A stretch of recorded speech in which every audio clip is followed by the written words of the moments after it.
Sa ibang bansa na pala tumanda ang nanay mo. Oo. Nasa high school kami ni na Ate Ami at Kuya siya noon. Nasa elementary naman si Elise nung unang beses siyang umalis. Di ba napagtapos naman na niya kayo? Bakit hindi pa siya umuuwi? Matagal na sanang umuwi si inay, kaya lang napamahal na siya sa mga alaga niya. Kaya hindi siya basta mabitiwan ng mga amo niya. Hintayin na lang daw ni inay kapag nag-60 na siya. Di ba 60 na ang nanay mo? Oo, kaya nga uuwi na siya. Sakto naman na nakaplano na ang kasal natin. Ano naman ang sabi niya nung nalaman niyang magpapakasal ka na? Siyempre masaya siya. Nasa tamang edad na naman daw ako eh. Excited na rin akong makilala ang inay mo. Sana mabait talaga siya gaya ng kinikwento mo. Mabait si inay. Sigurado magkakasundo kayong dalawa. Nakasundo niya lahat na naging manugang niya. Ikaw pa kaya? Hindi ko lang maiwasan na kabahan sa nalalapit naming pagkikita. Normal lang ang nararamdaman mo.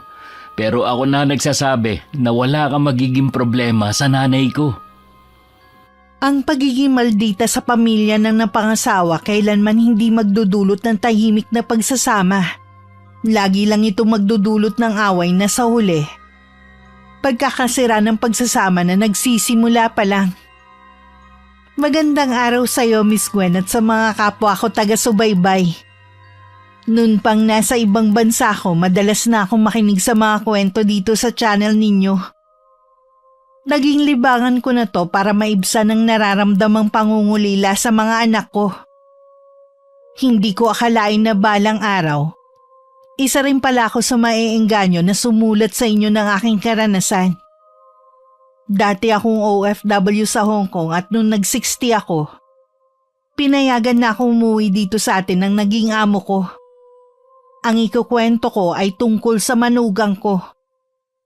Tawagin niyo na lamang akong Nanay Irma. Tubong Isabela at may 4 na anak. Kasalukuyang nasa 65 ang edad. Malakas at wala pang anumang iniindang sakit sa katawan. Ang pag-aalaga sa mga apo ang pinagkakaabalahan ko at pakikinig sa channel niyo. Nay, pasensya na po kung hindi ako nakasama sa pagsundo sa inyo sa airport ha. Ayos lang, anak. Sinabi naman ng mga kapatid mo na tumawag kang araw at sinabing may emergency sa bahay ng nobya mo. Kumusta na pala siya? Okay naman po siya ngayon. Hindi naman siya ang isinugod namin sa ospital, kundi ang isa sa kasama niya sa bahay. Ganun ba? Kailan ko ba makikilala ang nobya mo, iho? Kapag okay na po yung kasama niya. Kwentuhan mo na lang muna ako tungkol sa kanya. Mabait po si Jane at pang-4 siya sa magkakapatid. Siya na lang ang walang asawa sa kanila. Yung mga magulang niya? Mababait din po sila at tanggap ako. Nabanggit pala ni Elise na mas matanda sa iyo si Jane ng 2 taon? Opo, pero wala namang kaso yun eh. Nasabi ko lang naman. Ang importante naman sa akin nagmamahalan kayo. Mahal po talaga namin ang isa't isa. Kaya nga nagplano na agad kami na magpakasal. Sabihan mo lang ako kung kailan tayo mamamanhikan sa bahay ni na Jane, ha? Nay, hindi na po kailangan yan. Ang ibig ko pong sabihin, masyado pong formal yan eh. Hindi na uso. Ha? Mas maganda nga yun para makaharap ko rin ang mga magulang niya. Para maramdaman nila na malinis ang intensyon mo sa anak nila. Sige, sasabihan ko po si Jane. Bata pa lang ang mga anak ko nang mamatay sa atake sa puso ang kanilang ama. Pareho kami may trabaho nun kaya naitataguyod namin ang 4 naming anak. Katulad ng ibang lalaki, mahilig din uminom si Ben. Minsan pag uwi ko galing trabaho, nadatnan ko siyang umiinom kasama ng mga kaibigan. Hinayaan ko na lang siya. Ilang sandali pa pumasok na rin siya sa loob ng bahay namin. Nagpaalam siya magpapahinga lang sandali. Yun na pala ang huling beses ko siyang masisilayan. Dahil nung ginigising ko na siya para maghapunan, isa na siyang malamig na bangkay. Kahit ilang taon na ang nakakalipas, may kirot pa rin sa puso ko tuwing naaalala ko ang pangyayaring yun. Para mabigyan ng magandang kinabukasan ng mga anak ko, kinailangan kong mag-abroad noon. Naalala niyo naman po ba ang itay? Hawak niyo kasi ang litrato niya eh. Hindi naman siya nawala sa alaala ko kahit kailan eh. Napakabait kasi ng itay niyo. Wala siyang katulad. Alam naman po namin yun. Kaya nga siguro hindi na kayo nag-asawa ulit. Hindi ko na rin talaga inisip pa yun. Kayo ang prioridad ko noon at hanggang ngayon. Masaya po ako, Nay. Kasi sa wakas, habang buhay na po namin kayong makakasama. Hindi lang tuwing nagbabakasyon kayo. Alam ko na malaki pa rin ang pagkukulang ko sa inyo sa kabila ng naibibigay ko ang mga pangangailangan ninyo. Ngayong nandito na ako, babawi ako sa inyo. Naiintindihan naman po namin kayo. Walang makakahigit sa sakripisyo niyo sa aming magkakapatid. Siya nga pala, Elise. Ikaw ba walang ipapakilala sa aking nobyo mo? Naku, Nay, wala po. At baka wala po talaga akong maipakilala sa inyo. Bakit naman? Wala po akong napupusuan sa mga nanliligaw sa akin. Masyado ka sigurong pihikan. Gusto ko po kasing katulad ni tatay. Kaya lang nag-iisa lang yata siya. Kahit hindi katulad ng itay mo, basta mabait, makadiyos at kaya kang ipakilala sa pamilya niya. Bata pa naman po ako Hindi ko kailangang magmadali. Sa bagay nga, mukhang nag-e-enjoy ka mag-isa muna. Tayo na lang po na mag-bonding. Oo ba? Gusto ko yan. Kahit 2 linggo na ako nakakauwi, naninibago pa rin ako. Sanay kasi kung maaga pa lang marami nang ginagawa.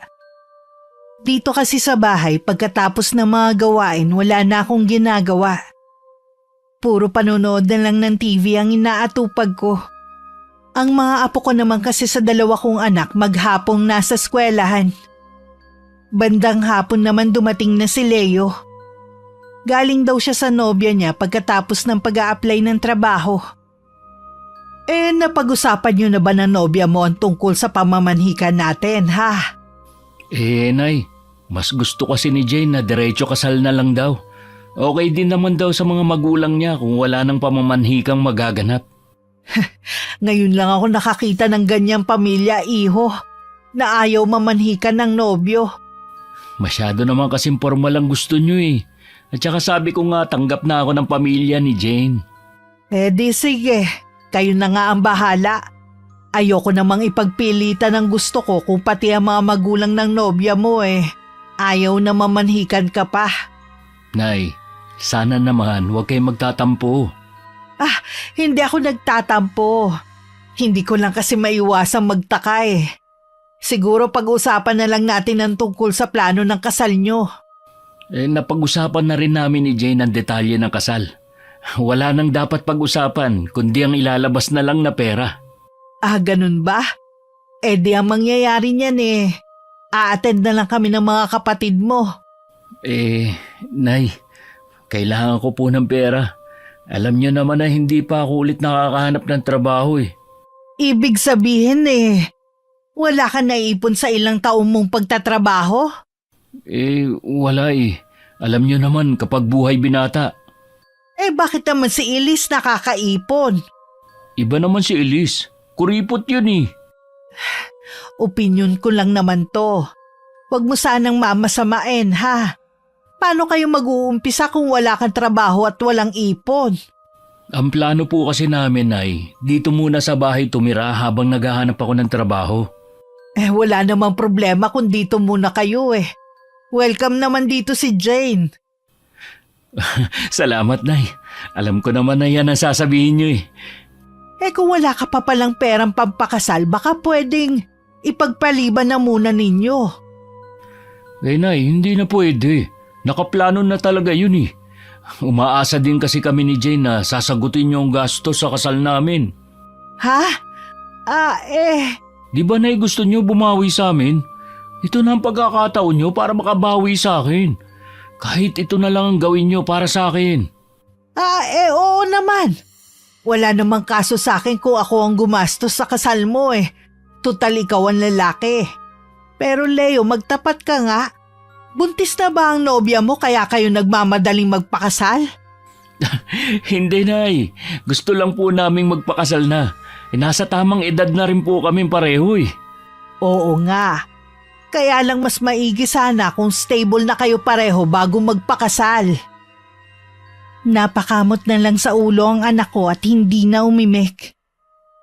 Umasa talaga ako na napag-ipunan nila ang planong pagpapakasal kaya hindi ako tumutol. Ang dalawa niyang kapatid hindi ako hinayaan na maglabas ng pera para sa kanilang kasal noon. Dahil napaghandaan nila kaya yun din ang inaasahan ko kay Leo. Nang kami lang ang naiwan ni Elise sa bahay, napag-usapan namin ng Kuya Leo niya at ang nobya nito. Noon ko lang napansin na parang hindi gusto ng bunso ko ang babae. May ugali ba ang nobya ng kuya mo? Hindi ko naman po siya nakakabanding eh, kaya hindi ko siya ganun kakilala. Di ba dinadala naman siya dito ni Leo sa bahay? Hindi ba kayo nagkakausap? Oo nga po, pero madalas nagkukulong sila sa kwarto kaya hindi ko rin nakakausap si Ate Jane. Pero anong pakiramdam mo sa kanya? Gusto mo ba siya para sa kuya mo, ha? Si Kuya Leo naman po ang makikisama eh, hindi naman tayo. Sana lang bumukod sila pagkatapos ng kasal nila. Paano yan?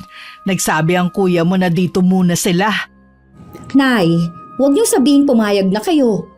Sabi naman ng kuya mo kapag nakahanap na siya ng trabaho bubukod naman sila. Sina Ate Ami at Kuya siya nun bumukod agad kahit umupa muna sila eh. Bakit hindi nila magawa? Anong ibabayad sa upa kung pareho walang trabaho? Bakit sila magpapakasal kung pareho pa silang walang trabaho? Baka pati gastos sa kasal sa inyo pa pinasasagot ha? Ganun na nga. Kapal talaga ng dalawang yun. Pumayag akong gagastusan ng kasal nila pero hindi pwedeng sila ang masusunod. Pagkasyahin nila ang ibibigay kong halaga. Tama yun, Nay. Huwag niyong ubusin ang pera ninyo sa kanila, no? I-enjoy niyo ang pera niyo. Tapos na ang obligasyon ninyo sa amin. Napag-aral niyo na kami at naibigay ang mga pangangailangan namin. Hindi ko naman kayo matitiis kung sakaling kailangan niyo ang tulong ko. Alam naman po namin yun. Nag-usap nga kami ni na Ate Ami at Kuya siya na ngayon pong wala na kayong trabaho eh. Magbibigay kami sa inyo ng pera buwan-buwan. Sabihin mo sa kuya at ate mo wag na kamo. Hindi ko rin tatanggapin. Sa pamilya na lang kamo nila ilaan. Hindi rin po sila papayag. Kaya sa ayaw at sa gusto ninyo, tanggapin nyo na lang. Kayo talaga. Malaki na nga ang pagkukulang ko sa inyo Tapos ngayon ako pa talaga ang bibigyan ninyo. Puno naman ako ng kuryosidad na makilala na ang nobya ni Leo. Gusto ko na rin kasing makilatis itong mabuti. Kaya kinukulit ko na ang anak ko na dalhin na sa bahay. Binanggit ko rin sa kanya na limitado lang ang perang maibibigay ko sa kasal nila. Mabuti na rin yun para masabi niya kay Jane. At hindi siya umasa na bongga ang magiging kasal niya. Bakit ba nagmamadali ang nanay mo na makilala ako, ha? Natural, dahil ikakasal na tayo. At saka baka pag-uusapan na rin ang tungkol dun. Kailan ba niya ako pinapupunta? Kung pwede daw, sa Sabado na. Magluluto daw siya ng mga pagkain na iniluluto niya sa dating amo niya. Baka naman hindi masarap. Alam mo naman na maarte ang dila ko sa pagkain. Subukan mo lang. Baka magustuhan mo. Tuwing umuwi noon si Inay, lagi niya kami pinagluluto. Masarap naman. Alanganin din kasi ang araw ng Sabado Hindi ba pwede na Linggo na lang? Hindi pwede kasi ng Linggo. Nagsisimba si Inay at Elise. Iba't ibang simbahan ang pinupuntahan nila kaya gabi na sila nakakauwi. Akala mo naman kasi hindi kami magkikita ng nanay mo Hindi na naman siya aalis ng bansa. Excited na kasi yun na makilala ka. Sige na, pagbigyan mo na ang Inay. Sige na nga, baka mamaya hindi pa matuloy ang kasal natin. Oo nga pala, tungkol sa kasal natin. Sagot na daw ni nanay kaya lang maliit na halaga lang ay ibibigay niya. Magkano naman ang ibibigay ng nanay mo? 100,000 lang daw ang kaya niyang ibigay Ha? Nagbibiro ka ba? Saan lang aabutin yun? Sabi ko nga dagdagan kahit 50,000 sige daw. Kulang pa rin yun. Baka naman magbibigay ang mga kapatid mo. Wala silang sinabi na magbibigay. Nung ikasal nga sila, hindi rin ako nag-ambag kaya malabo yun. Pangarap ko ang maikasal sa simbahan. Magsuot ng wedding dress. Gumawa ka naman ng paraan. May bibigay ko naman ang gusto mo pero kailangan natin maghintay. Gusto ko na ngang ikasal dahil 30 na ako. Pwede namang civil wedding na lang eh. Sina Kuya Sean at Ate Ami nga, sa West lang dahil mas pinili nila na maging praktikal. Sila yon, igagaya mo naman ako sa kanila eh. Nagmamadali ka eh. Wala nga tayong ipon pareho. Naubos na ang pera ko sa inyo. Sinusumbatan mo ba ako ha? Hindi naman sa ganun. Kaya lang naubos na nga ang pera ko. Halos 1 taon din akong walang trabaho tapos puro tayo gastos. Kaya nga 'di ba ang plano, pagtapos ng kasal sa inyo tayo titira para wala tayong gagastusin. Okay naman na yung kay nanay. Ewan ko lang kay Elise. Para kasing ayaw niya sa'yo eh. Wala naman akong pakialam sa kapatid mo kung ayaw niya sa akin. Basta pumayag na ang nanay mo. Pero dapat makisama ka sa kapatid ko. Siya ang gumagastos sa bahay ngayon eh. Ano, mas malaki naman ang sahod niya kahit nung may trabaho ka pa. Dapat lang na siya yung gumastos, no? O paano? Sa Sabado ha? Susunduin na lang kita dito ng mga 10:00 ng umaga. Oo na. Sana lang wala akong biglaang lakad. Natuwa naman ako dahil makikilala ko na rin sa wakas si Jane sa Sabado. Nakaplano na rin ang mga balak kong lutuin para sa kanya. Sinabihan ko na rin ang 2 kong anak na sa bahay na magtanghalian. Magdadala rin daw sila ng tig-isang putahe. Biyernes ng hapon lumabas ako para mamili na. Nagpapasama ako kay Leo pero masama daw ang pakiramdam niya. Bakit ba ang tagal yata ni Inay? Malapit nang dumilim ah. Kanina pa ba siya umalis? Hapon na siya lumabas ng bahay eh. Sabi ko nga dapat maaga pa lang umalis na siya. Dapat kasi sinamahan mo na siya. Baka naninibago yun sa pag-grocery niya. Masama nga ang pakiramdam ko. Hindi halata sa'yo. Kanina ka pa puro cellphone dyan habang kumakain. Kung nag-aalala ka kay Inay, di sundan mo siya. Kita mo ang kararating ko lang galing trabaho at hindi ko rin alam kung saan siya nag-grocery. Di tigilan mo ng pag-aalala mo dyan. Kanina ka pa Baka nakakalimutan mo. Kaya namimili si Inay para sa nobya mo na darating bukas. Pasalamat ka nga, pinaghahandaan kayo ni Inay. Wala na kayong gastos, hindi mo pa siya matulungan. Huwag mo nga ako masumbat-sumbatan ha. Si Inay nga walang sinasabi. Ikaw naman ang dami mong kuda. Paano kasi? Mula nang makilala mong girlfriend mo, nag-iba na ang ugali mo. Paano nag-iba? Kita mo? Kahit ikaw, hindi na napapansin ang biglang pagbabago dyan sa pag-uugali mo. Akala mo lang yun, pero hindi ako nagbabago. Talaga? Bakit hindi ka na naghanap ng trabaho? Mas gusto mong laging nakadikit sa babaeng yon? Ano magagawa ko kung hindi ako matanggap sa mga ina-applyan ko? Ang sabihin mo, simula nang maging kayo ng girlfriend mo, tinamad ka na. Pati pagpapakasal, pinasasagot mo kay Inay? Wala na ba talaga kayong kahihiyan ha? Huwag mong sabihin na naiinggit ka sa akin. Bakit naman ako maiinggit sa'yo ha? Kung sakali man na ikakasal ako, hindi ko ipasasagot kay Inay. Tumahimik ka na lang. Pumayag na naman si Inay kaya wala ka na magagawa. Tingnan natin kung anong sasabihin ni Ate Ami at Kuya Sean kapag nalaman nila to. Binabalaan kita, Elise. Wag na wag mong ipapahiya si Jane bukas ha. Dahil kung hindi, baka makalimutan ko na kapatid kita. Dumating ang araw ng Sabado. Maaga pa lang abala na ako sa pag-aasikaso ng mga lulutuin. Tumulong na nga rin ang anak ko at ang manugang kong babae sa paghiwa para mapabilis. Ang mga anak naman nila abala sa paglalaro sa sala. Natanaw lang naman namin. Ilang sandali pa nagpaalam na si Leo na susunduin ng nobya. Si Elise naman maaga pa lang umalis na. May mahalaga lang daw siyang gagawin kasama ng katrabaho. Hindi rin daw sigurado kung makakauwi para sa tanghalian. Pasado 12:00 na nang dumating sina Leo at Jane. Nagbeso-beso naman kami ng nobya niya at niyaya ko na silang kumain. Dahil maliit lang ang mesa, ang iba sa sala na lang naupo at hinayaan na kaming tatlo sa hapagkainan. Natutuwa ko, Iha, na pinaunlakan mo ko na dito kumain ng tanghalian. Ang kulit po kasi ni Leo eh. Nahihiya kasi akong humarap sa inyo. Bakit ka naman mahihiya? Malapit na kayong ikasal ni Leo. Ituring mo na akong pangalawa mong ina. Salamat po, Nay. Tama pala si Leo, no? Ang bait ninyo. Sabi ko naman sa'yo, makakasundo mo ang nanay eh. Kumain ka pa, Iha. Tikman mo lahat ng niluto ko. Dinamihan ko na rin para makapagdala ka sa inyo.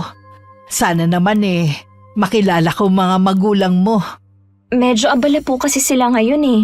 Kaya baka matagalan pa bago nyo sila makilala. Ano bang pinagkakaabalahan ng mga magulang mo? Nag-aalaga po sila ng mga anak ng mga kapatid ko. Ganun ba? Pero sana maisingit na nila na makilala ko sila ng personal.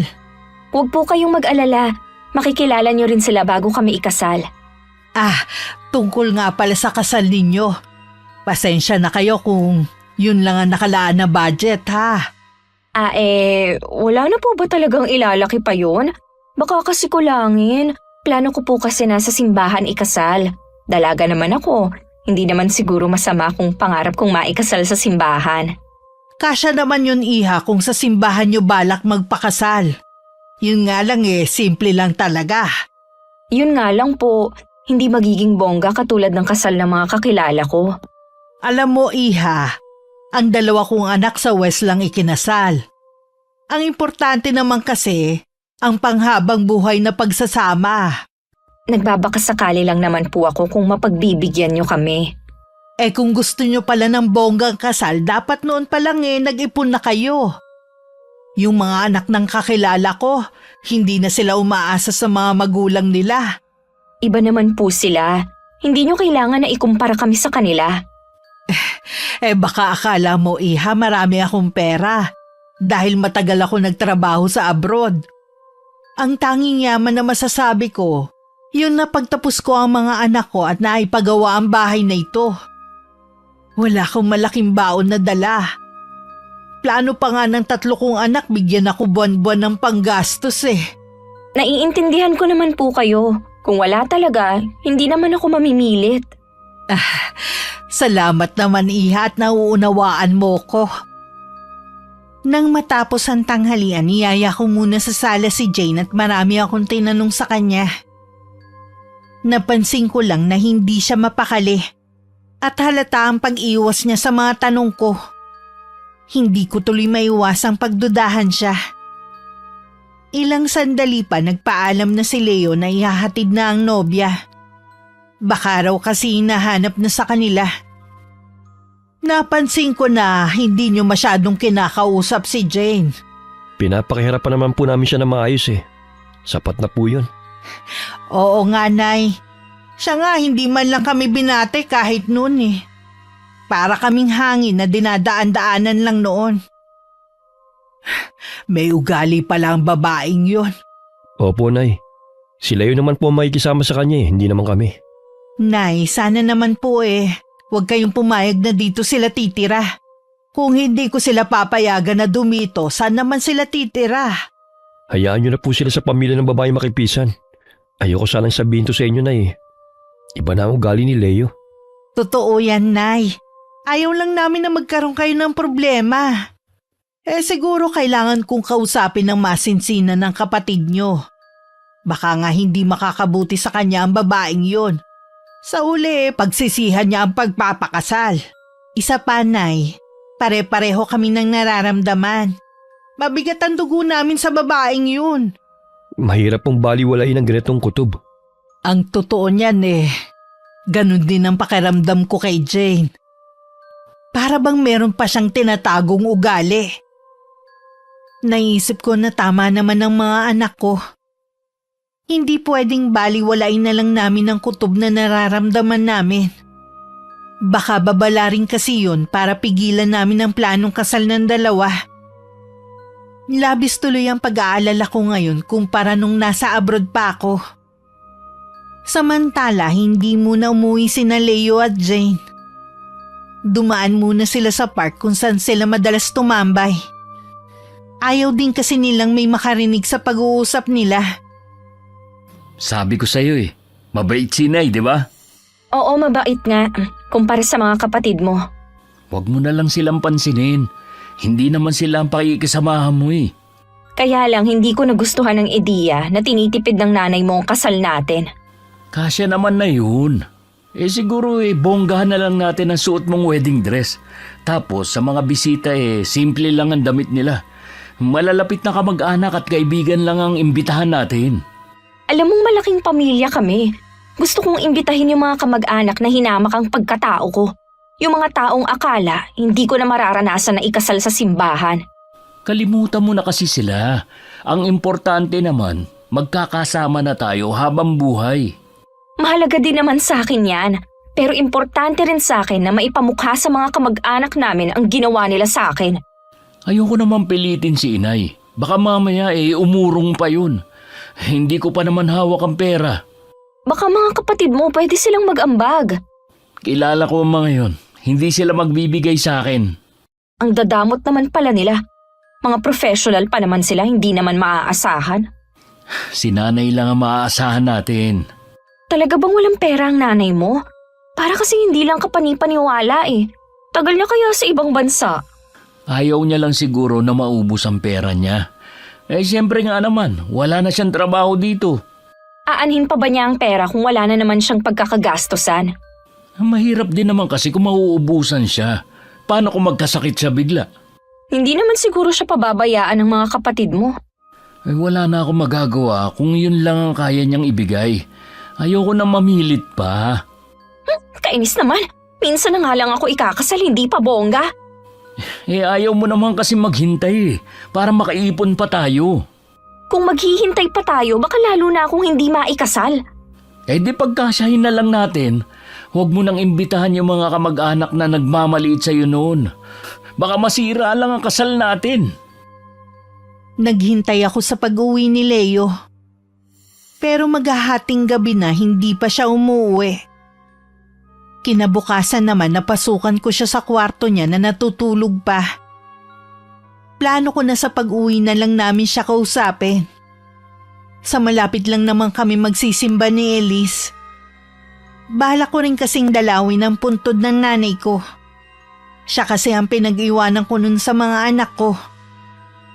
Nasa huling taon na sa kolehiyo si Elise nung mamatay ito sa edad na 71. Nalulungkot din ako dahil hindi ko man lang siya nakita at nayakap bago siya na maalam. Pagkatapos mag-alay ng dasal, umuwi na rin kami ni Elise. Pumapatak na rin kasi ang ulan. Pagdating namin, nasa sala lang si Leo habang hawak ang cellphone. Anong oras ka na nakauwi kagabi? 2:00 na po na madaling araw.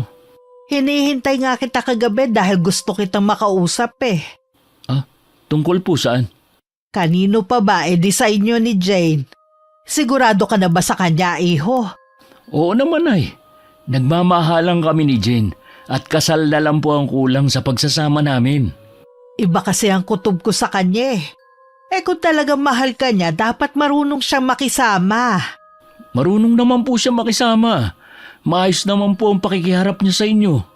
Ang mabuti pa, iho. Pag-isipan mo muna yung plano mong pagpapakasal sa kanya. Iba talaga ang kutob ko kay Jane Alam ko na may tinatago siyang ugali. Nay naman, hindi po pwede na hindi ituloy ang kasal namin. Marami na nakakaalam.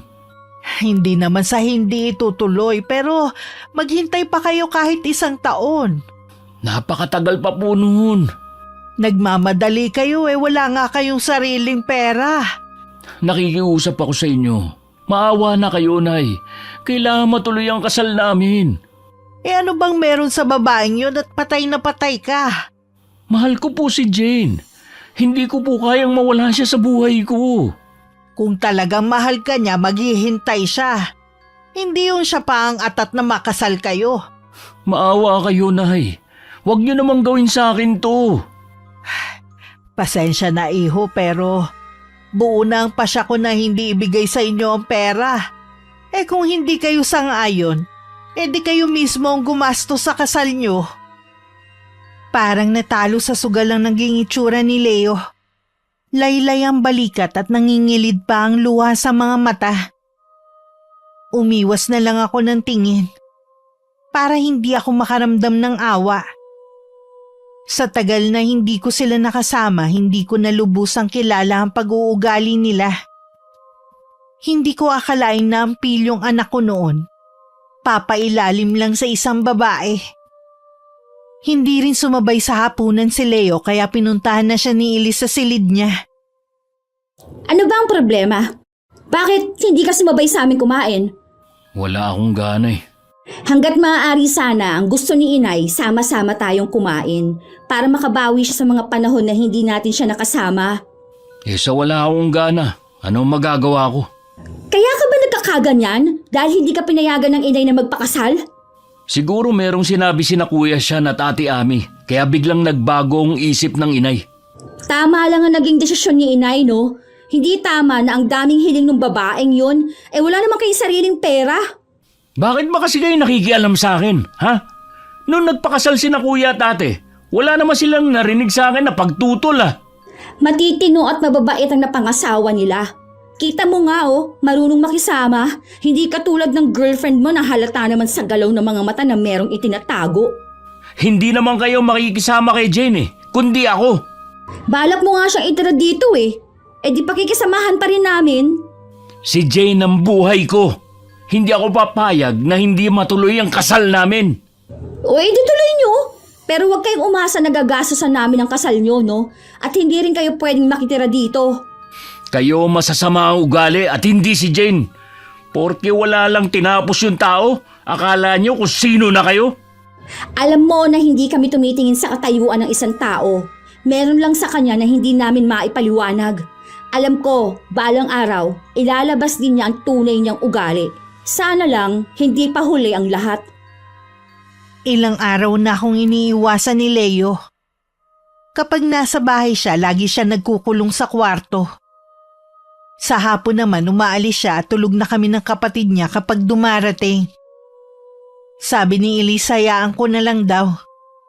Pero hindi naman ako mapalagay. Baka kasi kung ano ang gawin niya. Wala tayong magagawa kundi maghintay. Hindi pwede. Nasabi ko na sa mga kamag-anak namin na ikakasal na ako. Baka kapag pinatagal pa natin, iisipin lang nila na nangangarap lang ako ng gising.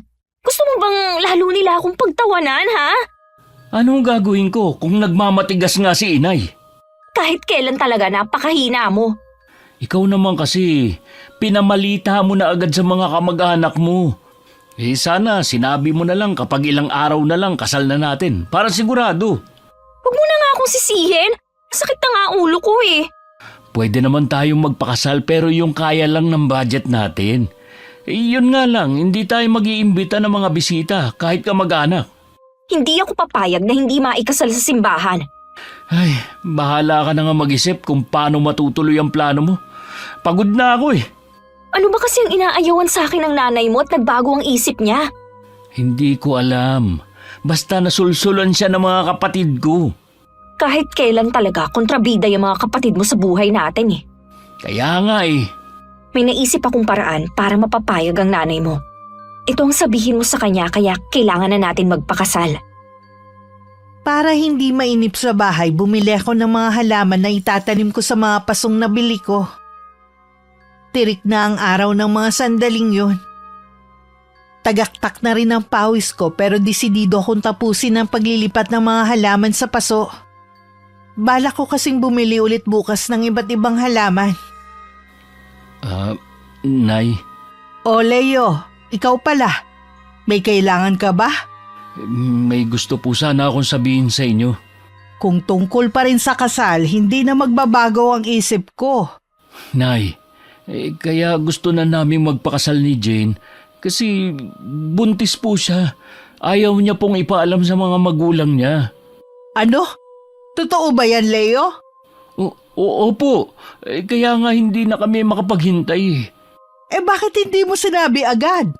Nahihiya kasi kami ni Jane Kaya nagkalakas na ako ng loob na magsabi kasi baka mahalata na ang tiyan niya ng mga magulang niya.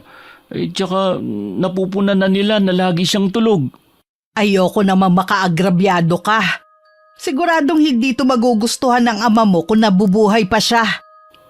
Ibig po sabihin payag na kayo?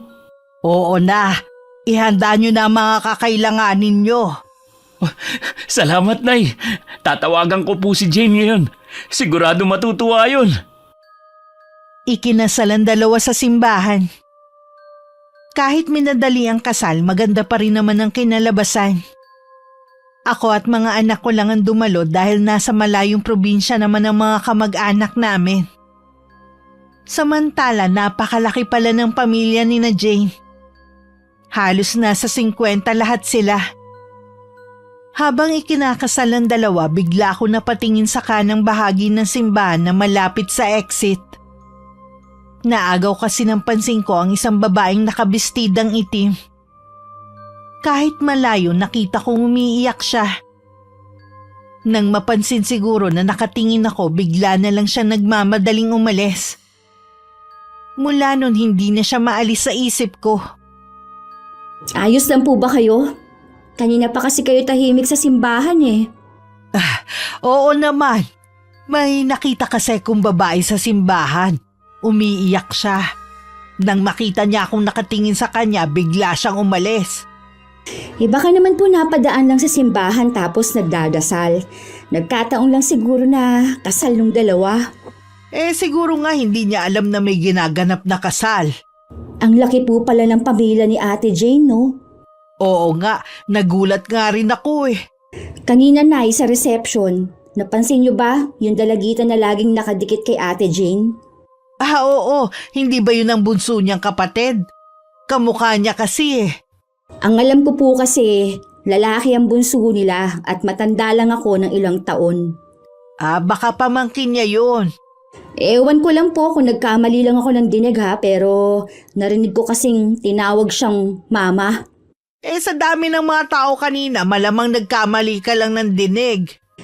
Siguro nga po. O paano, Nay? Papasok na ako sa kwarto ko ha.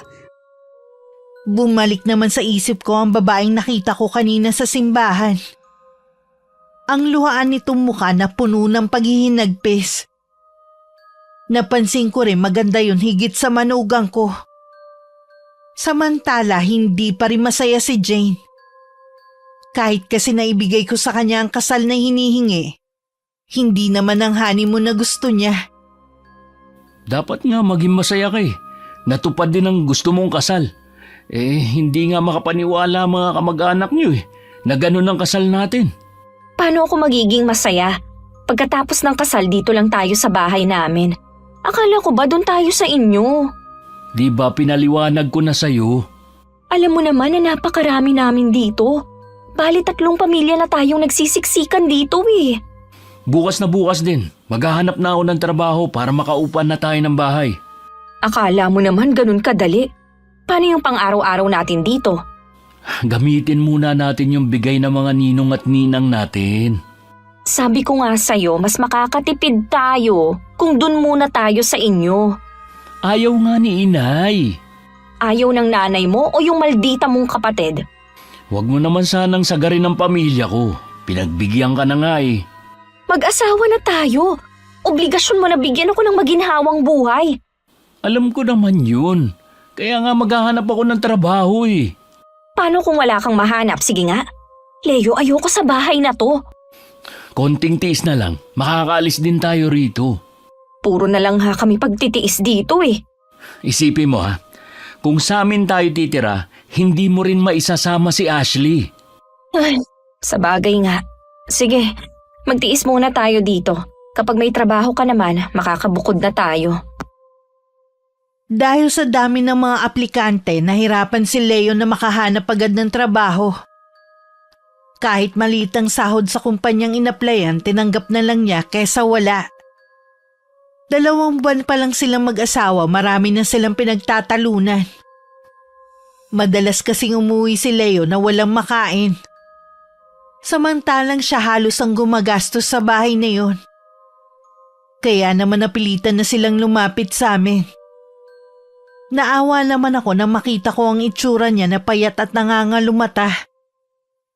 Pero may kondisyon ng pagpayag ko na pagtira nila sa bahay. Mag-iipon lang sila para makabukod. Alam ko kasing hindi magkakasundo sina Elise at Jane. Akala ko ba buntis ka? Ha? Buntis naman talaga ako Sinungaling! Ano to ha? Nakita ko to sa basurahan. Napkin na may dugo. Nasisiguro kong hindi ito sa akin. Hindi naman kasi ako burarang magtapon. Hayaan mo naman akong magpaliwanag. Huwag na. Baka kung ano na naman kasinungalingan ang sabihin mo eh. Hindi naman ako nagsisinungaling Akala ko talaga buntis ako. 2 buwan kasi akong hindi dinatnan. Irregular kasi ang regla ko Maraming paraan para malaman kung buntis ka o hindi. Ang sabihin mo, sinadya mo para mapilitan kaming ipakasal kayo. Ang hirap mo naman papaniwalain. Oo na! Kasabot ko ang kuya mo sa pagpapanggap na buntis ako. Wala na naman kayong magagawa Kasal na kami ng kuya mo. Sinasabi ko na nga be, may ugali ka talaga. Ano naman? Lahat naman ng tao may sama ng ugali. Kahit ikaw, alam ko may sama din ng ugaling itinatago. Pero hindi naman tulad mo na manloloko. Lumayas na kayo dito ni Kuya Leo. Hindi kami aalis dito ni Leo. Mag-asawa na kami. Wala kayong karapatan sa bahay na to. Mag-impake ka na at bumalik ka na sa pinanggalingan nyo. Elise, bakit mo pinapalayas ang asawa ko? Sabay pang napalingon ng dalawa kay Leo at sa akin nakasunod lang na dumating ng anak ko. Nang makita nga ako ni Jane, mabilis siyang tumakbo papasok ng kwarto nila. Lumapit naman sa amin si Elise at agad na nagsumbong sa nalaman. Kita naman ang pamumutla ni Leo at hindi makatingin sa akin. Paano mo nagawang lokohin kami, Leo? Patawarin niyo po ako, Nay. Sa akin kayo magalit, wag na kay Jane. Wala naman siyang kasalanan Ako nagkumbinsi sa kanya na magpanggap na buntis. Hindi ako makapaniwalang kaya mo tong gawin. Patawarin niyo ako, Nay. Desperado na talaga ako Paano pa kita pagkakatiwalaan kung sinira mo ng tiwala namin sa'yo? Intindihin niyo naman, nagmamahal lang ako. Ngayong may lamat na ang samahan natin, sa tingin ko hindi na kayo pwedeng tumira rito. Nay, patawarin niyo na kami. Huwag niyo naman kaming paalisin dito. Wala na kaming pupuntahan Imbis na kasi umamin at magpakumbaba si Jane, inaway pa ang kapatid mo. Kilala niyo naman si Elise.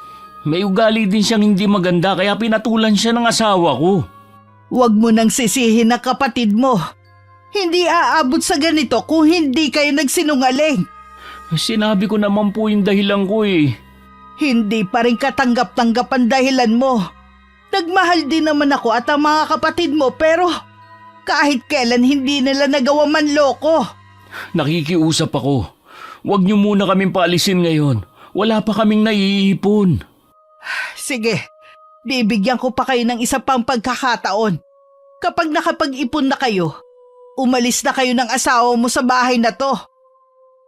Sinamahan naman ni Leo ang asawa para humingi ng tawad sa akin. Pero pakiramdam ko hindi naman taus-puso ang paghingi ni Jane ng tawad. Tinanggap ko na lang para matapos na ang usapan. Tuloy pa rin naman ang ginagawa namin ni Elise na pagbisita sa iba't ibang simbahan. Nang araw na yon medyo malayo ang pinuntahan namin. Kaya malalim na ang gabi nang makauwi kami. Tulog na ang mga kasama namin sa bahay. Kinabukasan nagising ako sa tili ni Elise. Nagulat kasi siya sa paglabas ng isang dalagita sa banyo namin. Oy, bakit hindi ka makasagot? Ano ang ginagawa ng batang yun sa bahay natin? Sinundo kasi namin kahapon si Ashley sa kanila. Nagpapunta ka dito nang hindi man lang nagpapaalam sa amin ni Inay? Muntik na akong atakihin kanina nang lumabas siya sa banyo Pasensya na. Hindi ko naman alam na maaga siyang babangon Sino nga pala maghahatid sa kanya pa uwi? Kasi dito muna si Ashley. Nagpatira ka na lang dito na hindi man lang nagsasabi sa amin? Wala ka na ba talagang respeto sa amin ha, kuya? Kahit man lang sana sa nanay natin. Magtapat ka nga, sino ang batang yan? Bakit kailangan mo siyang patirahin dito? Nay, anak po siya ni Jane sa pagkadalaga. Ayaw kasing malayo ng bata sa kanya eh. Sabi ko na nga be, hindi ako nagkamali ng dinig sa tinawag ng batang yun sa asawa mo. Mag-ina nga talaga sila. Hanggang kailan ba matatapos ang kasinungalingan yung dalawa? Ano pa tinatago nyo? Sabihin mo na ngayon para isang bagsakan na lang. Wala na po, Nay. Wala na kaming tinatago. Ano bang nagustuhan mo dyan sa asawa mo, ha? Hindi na nga kagandahan, may anak pa. Ang kapal pa ng mukha na mag-demand na simbahan dapat kayo ikasal dahil dalaga siya. Eh yun pala, may dalagitan ng anak. Huwag mo ang iniinsulto ang asawa ko, ha? Mahal ko siya. Yun ang importante. Oy, bakit? Totoo naman ah. Mas maganda pang dati mong girlfriend at mabait pa. Hindi katulad ng asawa mo. Kita mo, nagtatago lagi sa kwarto kapag may gulo. Hindi marunong humarap. Nahihiya lang siya dahil dyan sa bunganga mong mala-armalite. Ha, nahiya pa siya sa lagay na yan ha. Dinala na nga niya dito sa pamamahay natin ng anak niya sa pagkadalaga. Tumigil ka na nga. Daig mo pa si Inay eh. May karapatan akong magalit dahil akong gumagastos dito sa bahay. At kayo, ni isang kusing, walang inilalabas. May usapan na kami ng Inay. Naiipunin ko na lang ang sahod ko para makabukod na kami. Eh sana nga makaipon ka. Mukha pa namang maluho yung asawa mo. Tingnan nyo nga kung gaano kabastos yang si Elise. Kayo ang bastos ng asawa mo. Hindi mo na ako ginalang. Hindi ko na to palalampasin pa. Maghanap na kayo ng ibang malilipatan. Hindi na tayo pwedeng magsama-sama sa bahay na to. Mabigat din sa akin ang desisyon ko pero sumusobra na sila. Lalong bumigat ang loob ko kay Jane nang hindi man lang siya humingi ng tawad sa akin. Umiiwas lang siya tuwing magkakasalubong kami sa loob ng bahay. Kahit ang anak niya hindi marunong rumespeto. Lagi rin silang umaalis na mag-ina at sumasabay na lang sa pag-uwi ni Leo. Akala ko naghahanap na sila ng malilipatan. Minsan narinig ko na naman ang pagtatalo nila ng anak ko. Maaga kasi akong nakauwi galing palengke. Siguro naman nakahanap na kayo ng malilipatan. Hindi naman kami naghahanap eh. Kaya paano kami makakakita? Eh bakit ang sabi ni Inay araw-araw kayo umaalis? Yun ba? Nagpapalamig lang kami sa mall. Ang init kasi dito sa bahay eh. Mas magastos kung lagi kayong nakatambay sa mall. Baka maubos ang ipon ni Kuya Leo nang hindi pa rin kayo nakakahanap ng malilipatan. Ang totoo niyan, ubus na talaga. Kaya baka hindi kami makaalis agad o di kaya dito na kami habang buhay natitira. Hindi ako papayag na habang buhay tayo magkakasama sa bahay namin. Kung ayaw mo kaming makasama, edi ikaw na lang ang umalis at mangupahan. Total kaya mo naman dahil malaki ang sahod mo. Alam ko na noon pa na may ugali ka na. Hindi ko lang alam na mas masahol pa pala sa inaasahan ko. Eh ano ngayon kung may ugali ako? Wala akong pakialam sa inyo basta kaming dalawa ni Leo ang nagmamahalan. Eh wala ka naman palang pakialam eh. Eh di umalis na kayo at bumukod. Hindi ka naman marunong makisama eh. Ayoko nga sabi eh. Ang sarap ng buhay namin dito. Walang gastos at solo lang namin ang anak ko ang sahod ni Leo. Tapos sisirain mo lang?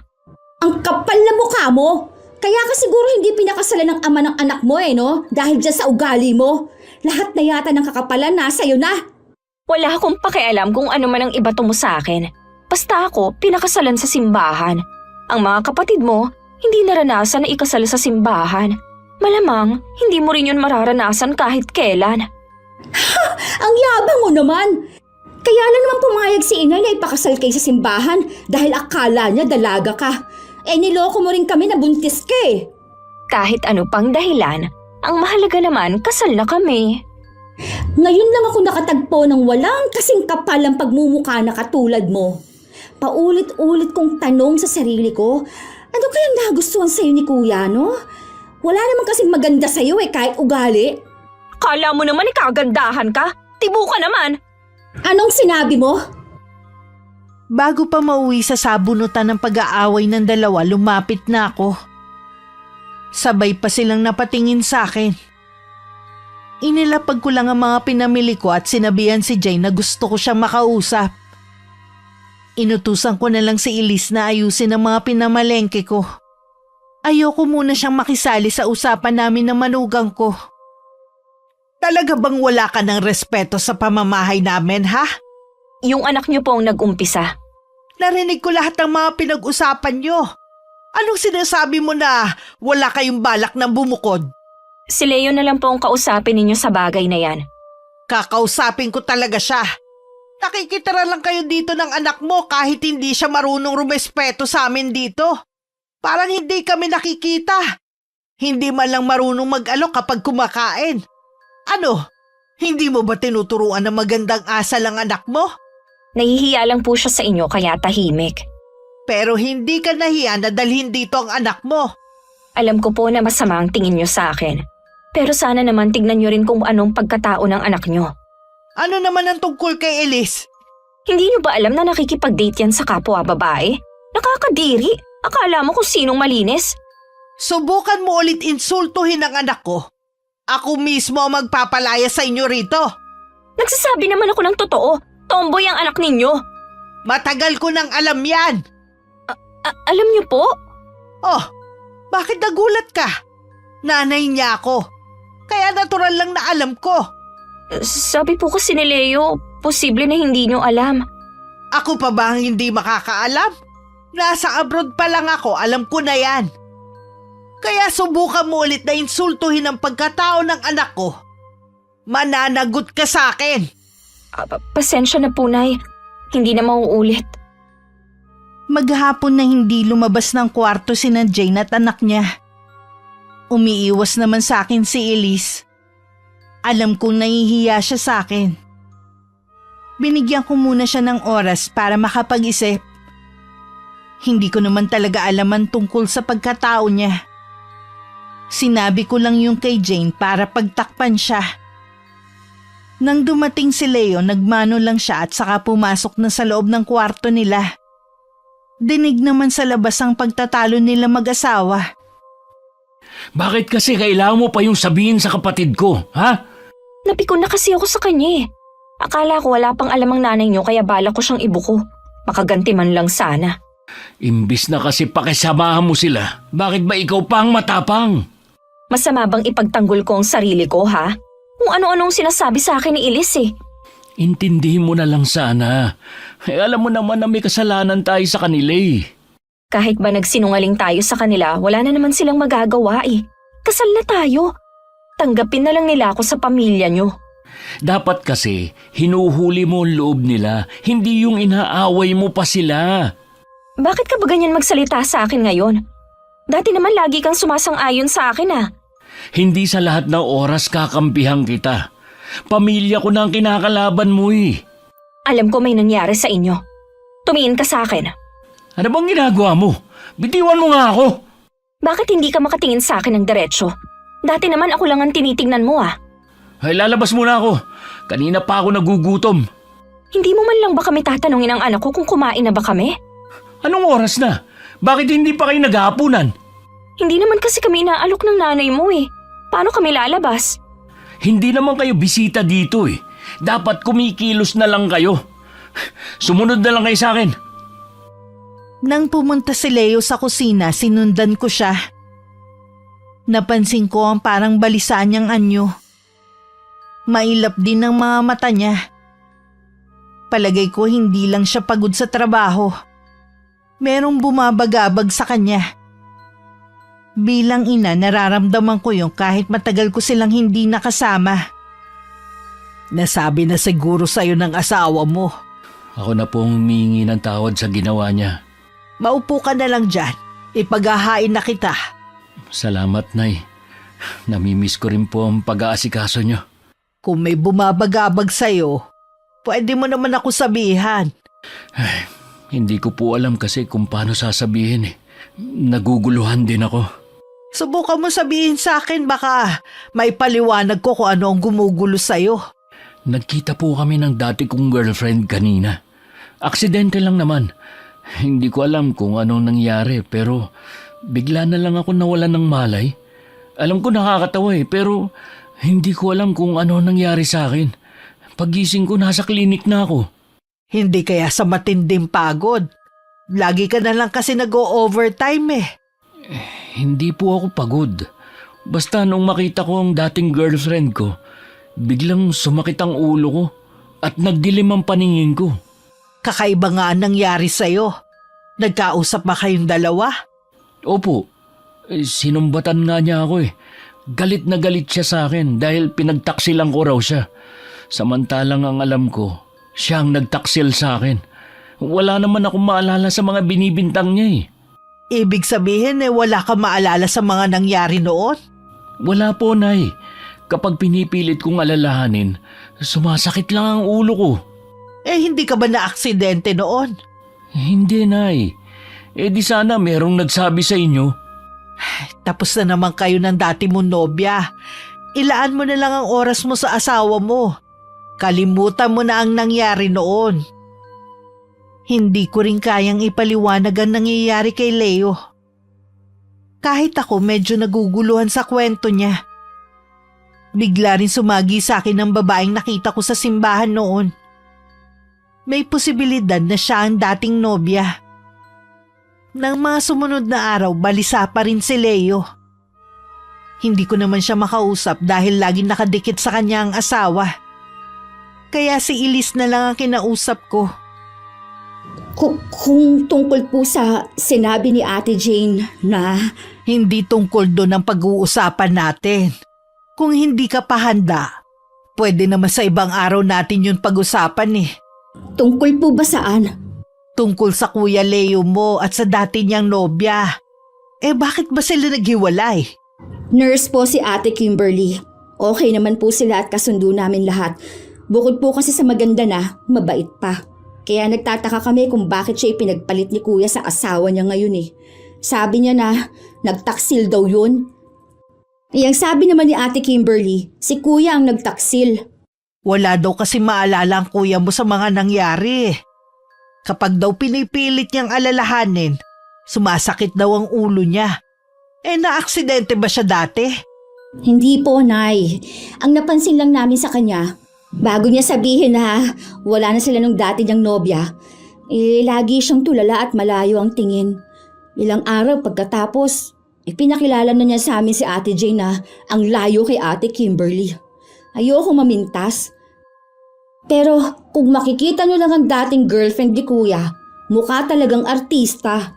Baka nga siya ang nakita kong babae sa simbahan noon na umiiyak. Nandun siya para saksihan ng pagpapakasal ng kapatid mo. Naisip ko nga rin na baka nga siya rin yung nakita ninyo. Meron pa nga akong naisip. Naging biruan na namin to ni na Kuya Sean at Ate Ami. Baka po daw ginayuma si Kuya Leo ng asawa. Posible nga yang iniisip mo. Kung basta na lang siya na in love kay Jay nang walang dahilan, maaaring ginamitan siya ng orasyon para mabaling sa kanya ang pag-ibig ng kuya mo. Ano pong gagawin natin, Nay? Kailangan makawala si Kuya sa gayuma ng asawa niya. Magtatanong tayo sa isang manggagamot para malaman ng totoo. Dahil sa hinala namin, lalong bumigat ang dugo ni Elise kay Jane. Kinausap din niya ang dating nobya ni Leo. Napag-alaman nga namin na basta na lang daw naging malamig ang pakikitungo sa kanya ng anak ko. Kahit nga raw ang dalaga naguguluhan sa inasal nito noon. Nagdadalawang isip tuloy ako kung paaalisin ko pa sila sa bahay ko. Hindi ko rin mapagsabihan si Elise na hayaan na lang ang hipag. Tuwing naghaharap kasi sila, lagi na lang sila nagtatalo. Kumusta na kayo ng syota mong babae? Mabuti ayos lang sa kumpanyang pinapasukan mo na may karelasyon kang kapwa mo babae at katrabaho pa. Alam mo, wala kang pakialam sa amin. May pakialam ako kasi kapag hindi mo inayos ang pakikiharap mo sa akin, isusumbong kita sa boss nyo. Tingnan ko lang kung hindi ka masira o mawala ng trabaho. Talaga bang wala ka ng kahihiyan, ha? Nandito ka sa pamamahay namin. Ako ang nagpapalamon sa inyong mag-ina. Ako pa ang pagbabantaan mo. Ang hiling ko lang naman sa'yo, maayos na pakitunguhan mo kaming mag-ina. Mahirap bang gawin yon? Oo, lalo na sa isang tulad mo. Ang layo talaga ng ugali mo kay Ate Kimberly. Yun, maganda na, mabait pa. Hindi pa siya manloloko na tulad mo. Sana siya na lang talagang pinakasalan ni Kuya Leo at hindi ikaw. Huwag mo nga akong kinukumpar sa babaeng yon. Wala ngang nagawa ang ganda niya. Sa huli, ako pa rin ang pinakasalan ni Leo. Siguro kasi may ginawa kang kababalaghan kaya nabaling sa'yo ang pagmamahal ni Kuya Leo. Sadyang mas mahal lang talaga ako ni Leo kesa sa babaeng yon. Kaya ako ang pinakasalan niya. Itong tandaan mo ha, hindi lahat ng pinakakasalan mahal. Ang iba, nadadaan lang sa gayuma. Ano bang gayuma ang sinasabi mo dyan? Bigla ko lang kasi naisip na baka ginayuma mo lang si Kuya Leo. Hindi naman totoo ang gayuma eh. Para ka namang tao sa unang panahon. Naniniwala pa sa mga ganyan. Malalaman din natin ang totoo. Siya nga pala, pinuntahan ni Inay ang bahay ninyo. Gusto niya kasing makausap ang mga magulang mo Hanggang ngayon kasi, wala pa kaming alam masyado sa pagkatao mo. Sana ako na lang ang tinanong ninyo. Bakit kailangan pang puntahan ni Inay ang mga magulang ko? Naku, hindi ka na namin tatanungin. Baka mamaya kasi, puro kasinungalingan na naman ang sasabihin mo sa amin. Mga wala talaga kayong kwentang tao. Pagbabayaran ninyo to, lalo ka na! Ikaw ang magbabayad ng malaki. Pagsisisihan mo na ipinagsiksikan mo ang sarili mo kay Kuya Leo at dito ka sa bahay namin. Oras na malaman namin ginayuma mo lang ang kapatid ko, ako mismo ang kakaladkad sa inyong mag-ina. Palabas sa bahay na to! Hindi ko ginayuma si Leo. Nagmamahalan lang kami. Marami ako natuklasan sa pagkatao ni Jane na makausap ko ang kanyang mga magulang at kapatid na kapisan pa sa bahay. Galit din pala ang mga kapatid na manugang ko sa kanya dahil sa ugali nito. Sabi nga ng ate niya sa kanilang magkakapatid, ito daw ang kakaiba ang pag-uugali. Kahit anong buti daw ang gawin dito, hindi marunong magpasalamat. Nagulat pa ako nang sabihin ng isa pang kapatid na malas lang daw ni Leo at ang kapatid nila ang napangasawa. Sa tingin ko naman hindi naman nila sinisiraan ng manugang ko. Sinagot lang nila ang mga tanong ko. Nagkausap na ba kayo ulit ni Ate Kimberly? Oo, pero bakit ganun? Tuwing nag-uusap kami, biglang sumasakit ang ulo ko. Baka nga tama ang hinala namin ni Nanay. Ginayuma ka lang ng asawa mo. Si Ate Kimberly pa rin ang totoong mahal mo. Si Jane na ang mahal ko. Huwag mo sanang guluhin ang isip ko. Gusto nga kitang tulungan Alam ko na hindi mo gustong sitwasyon mo ngayon. Hayaan mo na lang kami ni Jane. Pakisabi rin kay Kimberly na tigilan niya na ako. Huwag siyang basta na lang sumusulpot kung saan. Ayaw mo ba talagang tulungan ang sarili mo, ha? Hindi mo naman totoong mahal yang si Jane Ginayuma ka lang niya, kuya. Tumigil ka na nga sa kakasabi na ginayuma ako ni Jane. Hindi totoong gayuma na yan. Ay, mabuti pa magpahinga ka na lang. Mukhang pagod ka na Alam ko, nagalit ka sa asawa ko dahil sa ginawa niyang pagsisinungaling. Pero kasal na kami. Wala na kayong magagawa kundi tanggapin siya. Dahil abala ako sa paghahanap ng solusyon kung paano matutulungan ang anak kong si Leo, madalas na wala ako sa bahay. Hindi ko alam na lumalala na pala ang hidwaan sa pagitan ni Elise at ng manugang ko. Isang hapon pag-uwi ko nadatnan ko silang nagsasabunutan. Mabilis ko silang nilapitan at pinaghiwalay. Ano ba nangyayari dito? Bakit nag-aaway na naman kayo? Kakalipuhin kong babaeng yan! Napakawalang hiya! Nay, siyang unang sumugod sa akin. Kumakain lang kami ng anak ko. Nakipaghiwalay sa akin si Agnes dahil sa kanya. Tinatakot niya na ikakalat ang mga litrato namin sa trabaho. Gusto niya ako mapahamak. Hindi ka ba talaga nag-iisip, ha, Jane? Si Elise ang gumagastos sa bahay na to. Tapos gusto mo siyang matanggal sa trabaho? Hindi naman po yun ang intensyon ko. Sinungaling! Alam mong bawal ang relasyon namin kaya tinatakot mo si Agnes para iwan ako. Ang sama mo! Alam mong bawal pala, bakit nakikipagrelasyon ka pa? Wala ka ng pakialam! Intindihin mo na lang sana ang buhay ninyo mag-ina. Ikaw rin naman nakikialam sa buhay naming mag-asawa. May pakialam ako dahil nagmamalasakit ako kay Kuya Leo. Ikaw, ano ang motibo mo sa pakikialam, ha? Ang mabuti pa, Jane, mag-impake na kayong mag-ina. At umalis na kayo sa bahay na to. Pasusunurin ko na lang sa inyo si Leo. Pero Nay, wala po kaming ibang mapupuntahan. Nakausap ko na ang mga magulang mo. Sinabi kong ibabalik kita sa kanila. Hindi na namin kaya ang ugali mo. Ang mga magulang mo kaya kanilang pagtiisan. Hindi ko kayang makita na unti-unti mong sinisira ang pamilya namin. Nay, kung ano man pong nagawa ko, patawarin niyo na ako. Ayokong umalis dito. Hindi mo ba narinig ang sinabi ng inay, ha? Umalis na kayo dito. Maawa naman kayo sa amin ng anak ko. Dapat kasi naging mabuti ka sa amin para pakisamahan ka rin namin ng mabuti. Hihintayin na lang namin si Leo para sabay-sabay kaming umalis. Tigas din talaga ng mukha mo, no? Sa bagay nga, bagay naman sa pagbumukha mo. Elise, tama na. Hindi kita titigilan hanggat hindi ka umaalis dito. At kahit wala na kayo sa bahay na to, pagbabayarin kita sa ginawa mong pakikialam sa buhay ko. Kahit mga kapatid ko, hindi nakikialam sa akin. Bukod tanging ikaw lang ang nanghimasok sa buhay ko. Habang pinagmamasdan ko si Elise habang galit na nakatunghay sa manugang ko, bigla ko naalala sa kanya si inay. Bihira lang kasing magalit yun pero matindi.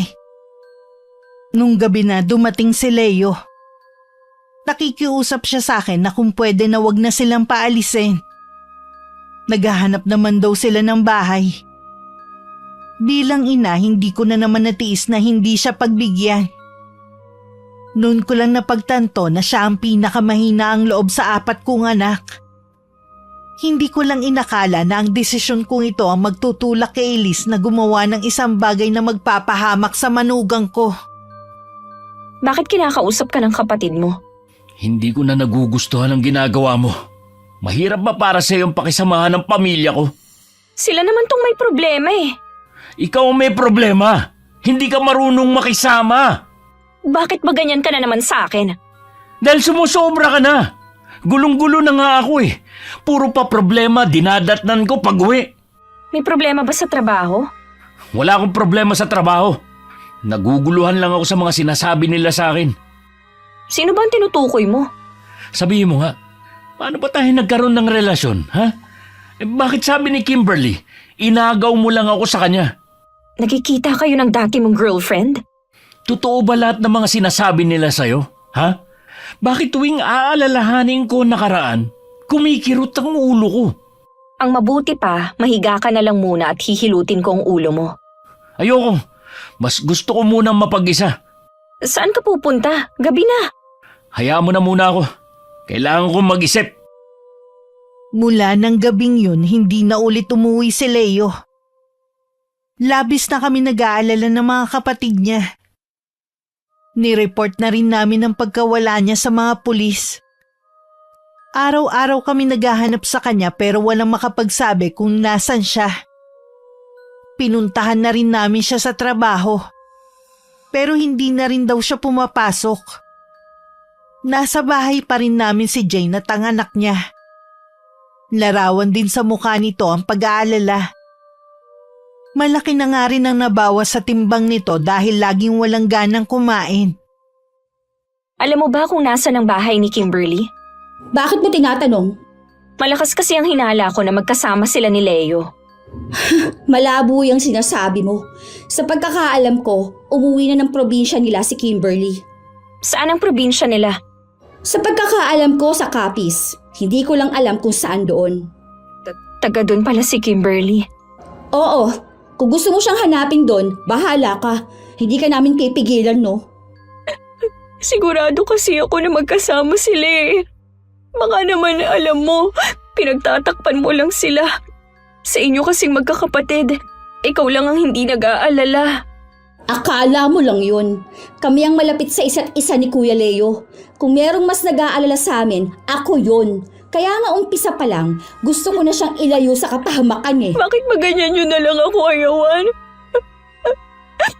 Dahil ba may anak na ako sa pagkadalaga?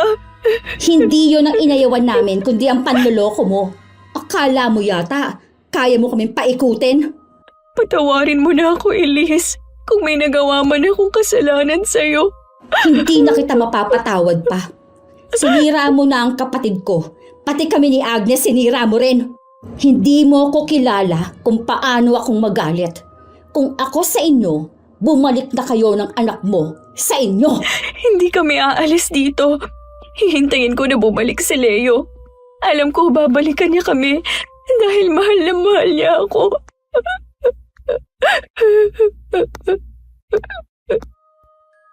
Nang mga oras na yun, parang gusto kong lapitan si Jane para aluin.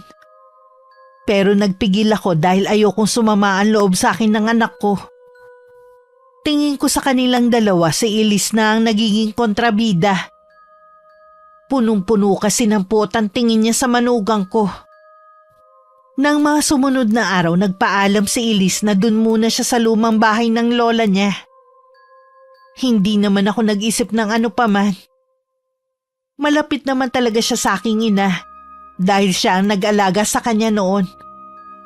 Naisip ko rin na yun ang makakabuti para hindi sila laging nag-aaway ni Jane. O ano nangyari sa'yo? Bakit namumutla ka? Kagabi pa po masama ang pakiramdam ko eh. Uminom ka na ba ng gamot? Opo, kaya lang hindi po ata hiyang sa akin. Meron akong gamot dito. Baka tumalab to sa'yo. Salamat po. Wala po yata si Elise.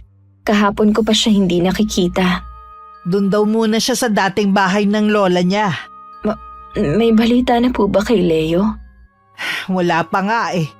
Hinihintay ko nga si Sean. Nagpasama kasi siya sa kaibigan niyang pulis sa paghahanap kay Leo. May palagay po ako na magkasama si Leo at ang dati niyang girlfriend. Eh bakit mo naman nasabi yan? Nabanggit niya po kasi yun nung gabing bago siya mawala. Baka nga magkasama po sila ngayon. Magtapat ka nga sa akin. Magsabi ka ng totoo kahit ngayon lang. Ginayuma mo ba si Leo para mapaibig sa'yo? Inagaw mo lang ba siya sa kanyang nobya? Patawarin niyo po ako, Nay. Totoo nga kung ganon. Anong uri ng gayuma ang ginawa mo sa anak ko? Sa pamamagitan po ng paglalagay ng laway sa pagkain niya na sinabayan ko ng ritual. Dahil sa ginawa kong yun, nakuha ko ang loob, puso, at buong isipan niya. Pero tingin ko, nawawala ng bisa ng gayuma. Hindi ko po alam kung bakit. Alam mong ano man ang kinuha sa maling paraan, may balik na karma. Maaaring panandalian mong nakuha ang puso ng anak ko, pero dumating na ang hangganan. Kaya ko lang naman po nagawa yun dahil mahal ko na siya. Sa unang kita ko pa lang sa kanya. Tandaan mo, hindi ka rin magiging masaya. Dahil nakuha mo sa panggagayuma ang anak ko at may nasaktan kang tao. Sana po makita na natin siya para makahingi ako ng tawad sa kanya.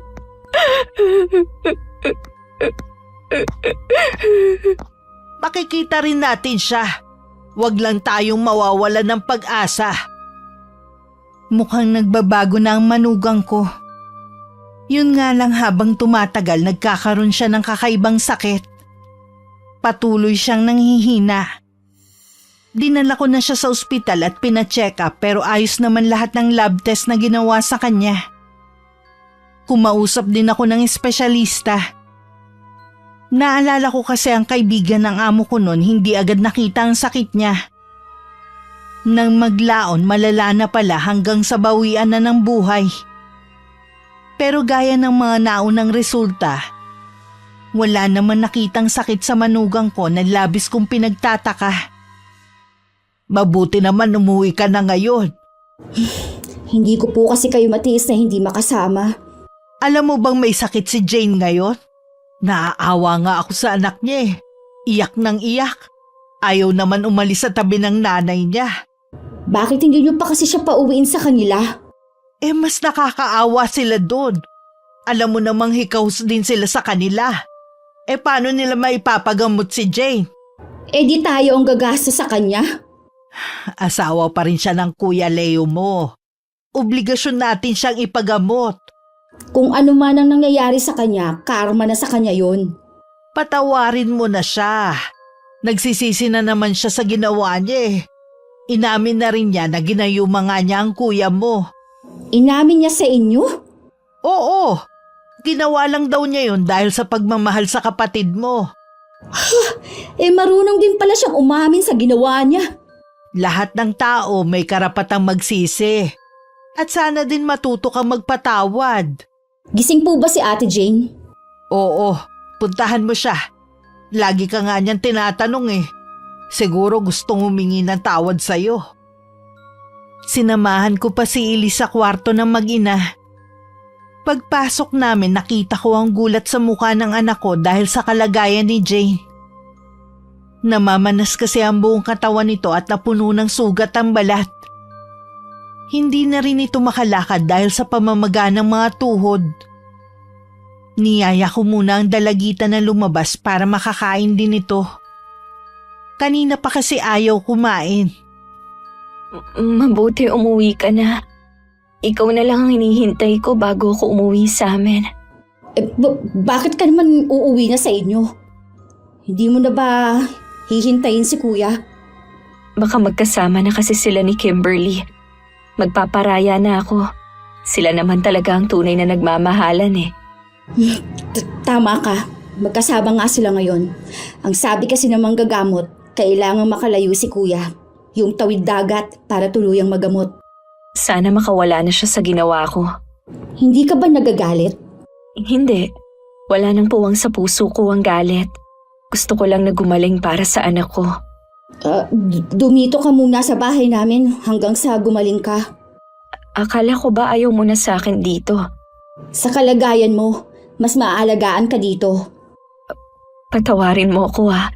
Hindi pala sa lahat ng oras gagana ang pagiging maldita ko. Mas matindi ka pa sa akin eh. Pero tama lang ang mga ginawa mo sa akin. Wala na ako sa lugar eh. Patawarin mo rin sana ako sa mga nagawa ko sa iyo ha. Sa mga nasabi ko. Nadala lang talaga ako ng galit ko eh. Kasalanan ko lahat. Walang dapat sisihin kundi ako. Sana maging maayos na kayo ni Agnes. Bati na kami. Lilipat na lang siya ng ibang kumpanya para tuloy pa rin ang relasyon namin. Handa siyang magsakripisyo para sa akin. Napakaswerte mo sa kanya. Nalulungkot lang ako dahil kahit magkasama na sina Leo at Kimberly, mananatiling kasal pa rin ang kuya mo sa akin. Kung pwede ko lang sanang ibalik ang nakaraan. Hindi naman sa lahat ng oras mahalaga ang kasal. Sana patawarin mo rin si Kuya Leo sa pag-iwan niya sa'yo. Tanggap ko naman na. Matagal ko na rin siyang napatawad, hindi pa man niya ako iniiwan. Alam ko rin kasi na darating ang araw na to. Mukhang pagod ka na. Magpahinga ka na muna. Kami na lang ang bahala sa anak mong si Ashley. Salamat ha. Sa kabila ng ginawa ko sa pamilya niyo, kabutihan pa rin at pag-aalaga ang iginaganti ninyo. At sana kapag gumaling ka na, makita mo rin sa puso mo ang kabutihan. Mas masarap kasi sa pakiramdam ang maging mabait sa kapwa. Inayos pa ni Ilis ang kumot ng hipag niya. Nang lumabas siya sa kwarto, nagpapahid pa siya ng luha. Iniwan ko muna sandali ang dalagitan na kumakain. Iginiya ko siya sa may labas ng bahay para makasagap ng sariwang hangin. Alam kong naaawa din siya kay Jane. Kahit ako, mabilis na naglaho ang galit na nararamdaman ko sa kanya dahil sa mga masasama niyang ginawa sa amin. Wala na akong pakialam kung maubos man ang ipon ko. Basta dadaling ko siya sa magaling na doktor para malaman ang tunay niyang sakit. Nay, hindi po doktor ang magpapagaling kay Ate Jane. Anong ibig mo sabihin? Dahil po sa kulam, kaya nagkasakit siya. Ha? Paano mo nalaman yan? Dahil ako po ang nasa likod ng nangyayari sa kanya. Diyos mio, Elise, paano ka natuto ng karunungang itim? Hindi kaya sa'yo ipinamana ni Inay ang kaalaman niya? Opo, nung nasa high school ako, aksidente ko siyang nakita na nagsasagawa ng orasyon. Mula po dun, nagkaroon na ako ng matinding obsesyon na matutunan ang ginagawa niya. Hindi ko nga tinanggap nang sabihin niya na sa akin ipapamana ang kaalaman niya eh. Tapos ikaw naman ang sumalo.